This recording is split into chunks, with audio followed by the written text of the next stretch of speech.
Hey guys! Welcome back to my channel! Ah, parang baliw. Flex ko lang yung binili kong food. Egg bomb. At mango shake. So, mango. Ayun. At share ko lang din yung realization ko nung dun sa lakad ko kanina kasi sobra akong nawiwindang dito sa buong bakasyon ko sa Philippines. Kasi guys, ang mahal na talaga dito.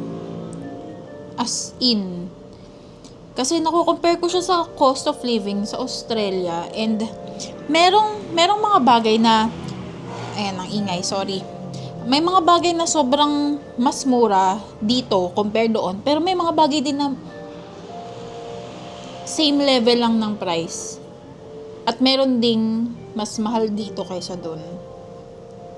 Yun, share ko lang kasi nagpagawa ko ng salamin kasi gusto ko nang palitan to dahil gano'n na ba katagal to? 2 years na sa akin tong salamin na to. At saka, nagpa-cleaning na rin ako ng ngipin. So, every time uuwi ako ng Philippines, ginagawa ko na yung mga abubot-abubot ko na like, yung pakulay ng buhok kasi mahal to doon sa Australia. Kasi naman, yung mga parlorista doon, meron sila mga degrees. May certificate sila, beauty studies. Samantalang dito kahit sino pwede basta may training. Yun. So doon mas mahal ang hair care, dito mas mura. Ano pa ba? Ayun, nagpagawa ko ng salamin. Magkano ba inabot? 2 pairs ang binili ko, umabot ng 7,500. So that's $200. Mahal guys. Kasi merong mura sa Australia din. I think dahil temporary visa holder pa lang ako, medyo mas mahal sa akin kung doon ako bibili. Pero kung nagkaroon ako ng Medicare, kung PR na ako, kung citizen na ako, sobrang mas mura doon. Kasi doon, tinutulungan ng government yung citizens nila. Tapos ito, edi habang after ko sa mga errands ko, pumunta ako sa palengke. Bumili ako ng mangga. Tcharing! Ayan hindi pa nga perfect eh. Ayun. Palengke yun guys, wet market. Kasi namimiss ko ng mangga ng Philippines. Ayun. So, bango. Magkano ko siya nabili? It is currently 150 pesos per kilo. Binili ko 3 piraso, 130 pesos.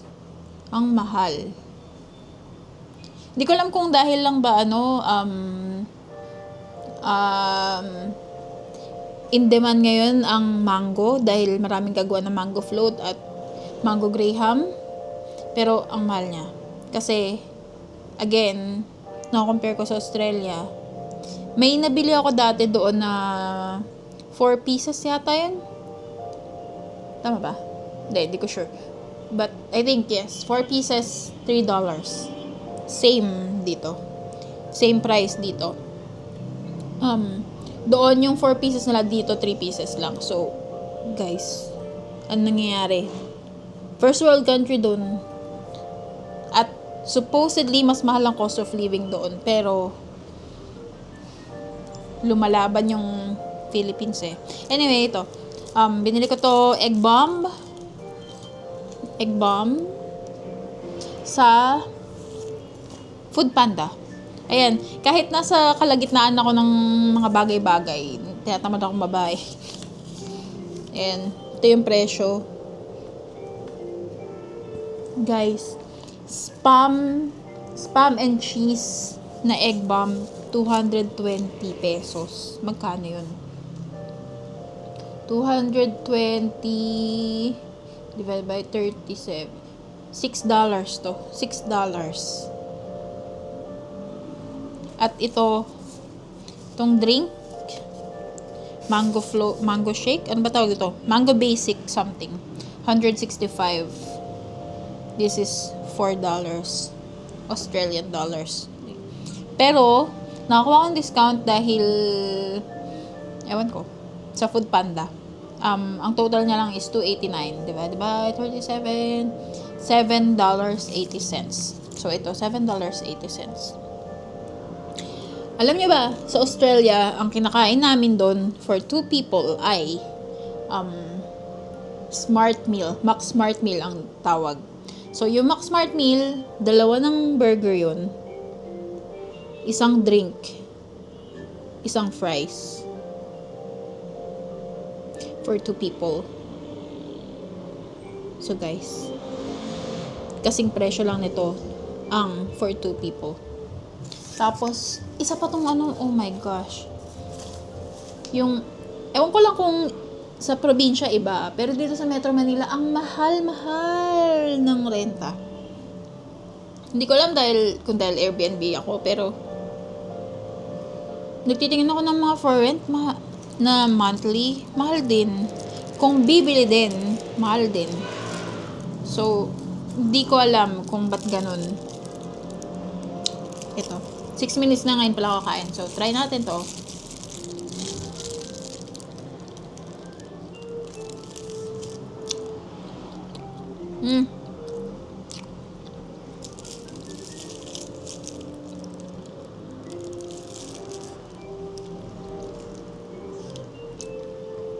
Ano ito binili ka? Spam and cheese. Tignan nyo naman yung spam. Sobrang nipis.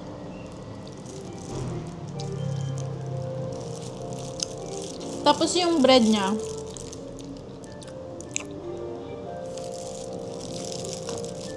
may butter. Pero yung tinapay, parang normal lang. Okay lang. Kabel lang. Ang tamis yung sauce. Hindi ko inaasahan na ganun.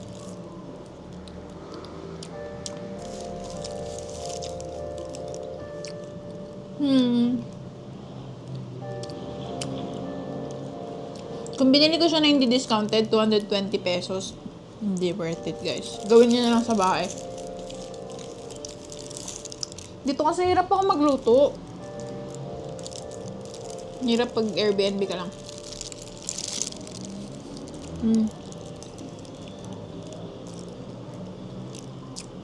Nothing special.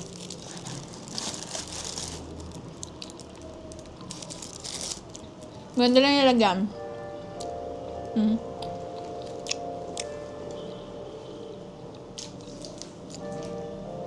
Tapos to yung mango.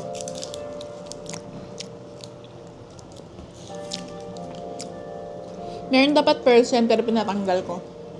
Okay? At least, following instructions sila.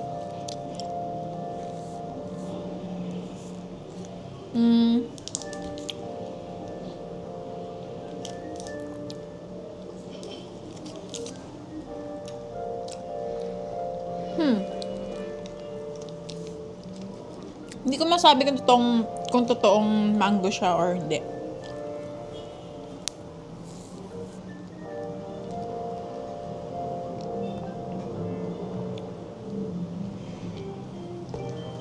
Hindi ko talaga sure.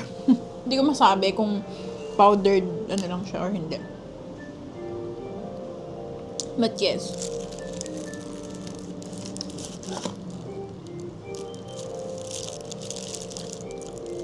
Yun din pala masasabi ko. Kung ang usapan ay quality ng products, quality ng food, iba sa Australia. At doon, uso sa kanila yung, ang tawag to? Kung sa food, oo, masarap. Masarap doon. Pwede mo ipabalik kung hindi mo trip. Ganyan. Kung Karen ka. At, medyo mas pricey siya. Pero, quality talaga. Tapos, when it comes to gadgets, merch, ganyan, uso sa mga mall yung price matching. So, kunwari, may binibili kang anything, tapos, nakita mo online, merong mas mura, merong ibang store na nagbebenta na mas mura, pwedeng i-price match yun. At, pwede kang pag kunwari bumili ka, tapos nag-change of mind ka, walang tanong-tanong, pwedeng ibalik. Dito hindi ko alam kung, siguro, parang nakita ko yung Uniqlo, pwede siya, pero normal stores hindi. Anyway, ayun guys. Medyo nakakalungkot lang yung cost of living dito sa Philippines. Yun pa nga lang jeep eh. Kahit gaano kalayo yung kahit gaano pala kaikse yung distance na i-jeep mo. Siya? 13 pesos na. 13 pesos. Tapos, tricycle, 25. Alam nyo ba guys, ang train sa Queensland, 50 cents. 50 cents, kung i-convert sa Philippine peso, 19 pesos. Sobrang layo na nun Kunwari, from airport to Gold Coast. Parang end to end. 19 pesos. Kung magta-transfer ka pa to, kunwari bus, ganyan, or tram, 50 cents. Ferry din. Ferry, 50 cents. I'm so sad for the Filipino people. Lalo na sa mga issue ngayon, sa corruption. Sayang talaga, guys. So, yun lang. Shinare ko lang yung thoughts ko kasi talaga nalulungkot ako. Ayun. Thank you for watching and for listening. Kung may comments kayo, comment down below. So, thank you. Bye.